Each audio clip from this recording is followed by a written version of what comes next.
Oh, I wonder... Are you the great General Khazan?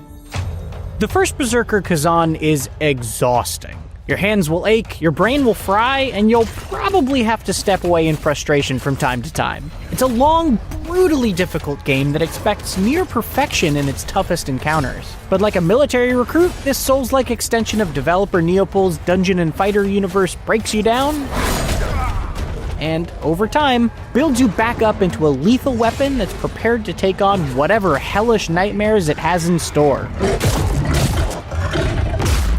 Even when seemingly insurmountable roadblocks stop you for hours at a time, there's joy to be found in its battles that take you to the brink of your abilities. Everything. This place. If there is a hell, then this is surely it.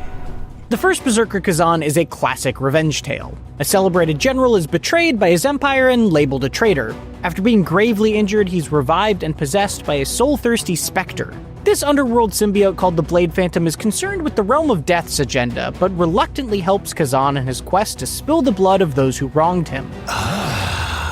The thirst for revenge. This setup provides plenty to build on, full of medieval politics and occult forces. But the story after that is mostly thin and underwhelming. There is no way out.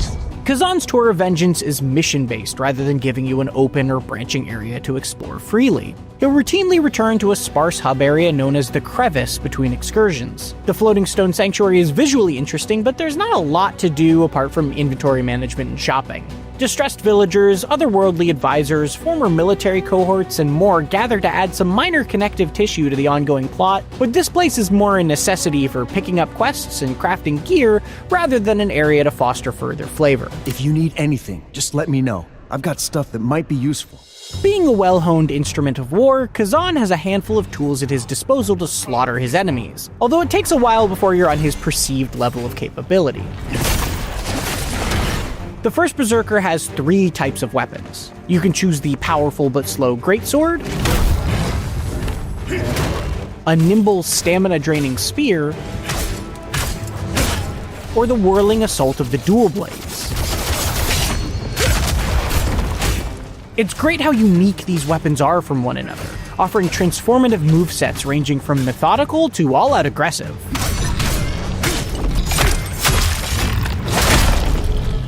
Each one also has a full skill tree that enhances Khazan's effectiveness in battle. Skills augment basic attacks, change how your charged heavy attacks work, and lessen stamina depletion for dodging and blocking. They also award new moves that spend a resource called Spirit Points in combat. Because of that depth of skills, your Khazan at the start of the roughly 85-hour campaign can feel way different than he does at the end.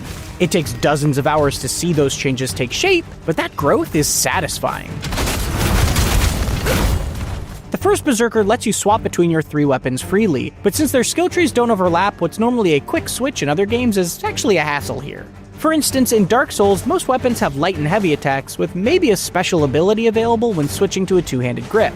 Weapons in the First Berserker, on the other hand, have skill point changes and loadouts of unique spirit attacks. You're essentially respeccing a bespoke class. Thankfully, there's no reason not to just stick with one weapon like the dual blades if you like it most. And if you do decide to make the jump to another weapon, you can reallocate skill points at no charge, although that process is just obtuse and annoying enough to make doing so on the fly unappealing.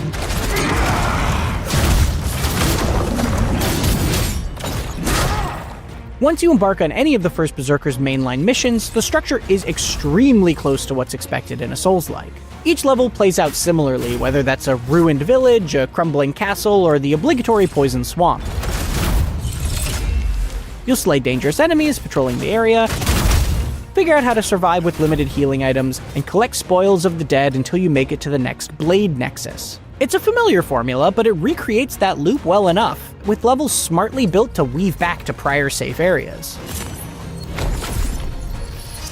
Sadly, exploration is almost non-existent, making levels more about getting from point to point. There's a lack of cool, optional areas to stray into or bosses to stumble across while adventuring that could have brought some much-needed spice. Capping off each mission is a tooth-and-nail fight with that area's boss, each of which represents a potentially substantial roadblock. The boss of Mission 2, the manifestation of souls possessing our hero, sets the stage for what to expect early on. Its aggressive melee attacks are deadly, with constant weapon swaps meant to keep you on your toes. Another early boss, a bipedal goat demon wielding a flaming spike and hammer, hits hard and often, occasionally lighting the battlefield ablaze. And while you could try to grind weaker enemies before them to collect Khazan's version of souls, called Lacrima, to boost your stats and increase your chance of living, the actions you take in the heat of battle are far more important. Khazan's bosses are just painfully tough, and the early ones are like a brick wall.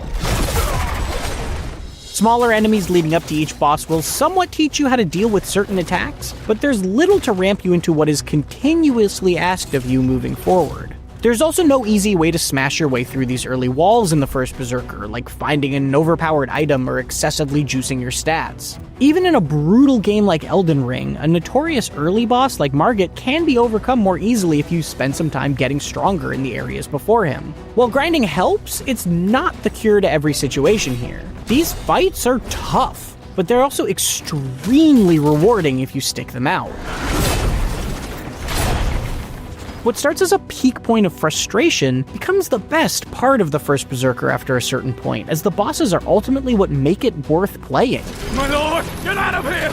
They're incredibly hard to take down, but can eventually all be read like a book, with telegraphed moves that reveal predictable strategies they'll use throughout the fight. The process of learning each oppressive boss's moves and tells and figuring out when it's ideal to dodge or block is extra important here.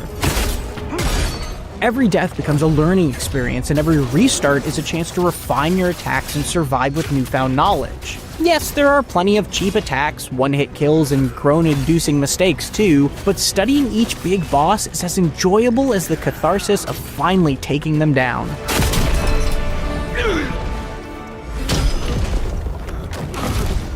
Conquering many of the early insurmountable fights is possible thanks in part to two great quality of life decisions.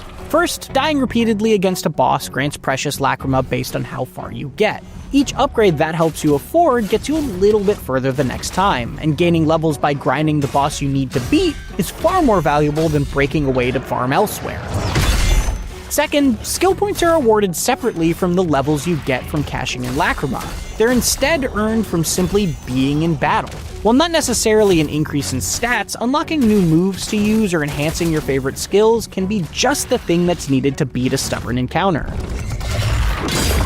While the earlier struggles are best overcome by learning to dodge, block, and attack properly, equipping Khazan with more powerful gear becomes hugely important in the latter half of the campaign. Weapons, armor, and accessories have attributes to increase stats like fire resistance and stamina regeneration, or decrease incoming damage when blocking, among a variety of other buffs. The most powerful items come in sets, each of which gives Khazan an awesome new look, but more importantly provides a set bonus that nudges you toward a specific playstyle.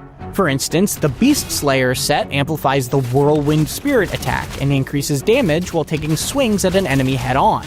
It's not a wild change, and Neopol could have gone even further here, especially when some of the most interesting equipment is saved exclusively for New Game Plus, but what you wear is still a great option to consider. Another helpful way to get stronger later on is by taking on the ample side quests that are available after completing main missions, which are tied to either a refugee in the crevice or the original mission's boss. These extra challenges remix the sections you've previously fought through, sometimes adding new enemy types and concluding with alternative versions of bosses to add a fresh challenge. They provide helpful gear blueprints, crafting materials, and healing item upgrades, as well as texture and context to how the people you meet relate to Khazan's past, adding character to the world in a way that's sorely missing from the central story.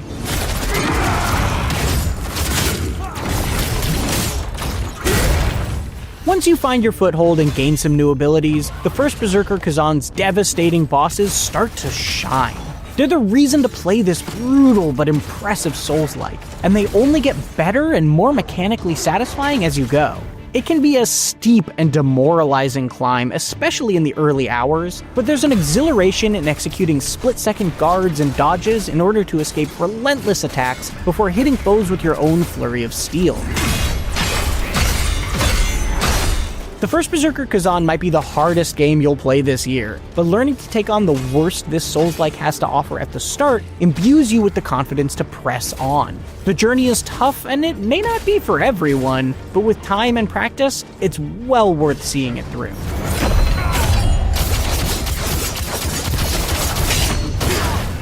For more, check out our reviews of AI Limit or Atom Fall, and for everything else, stick with IGN.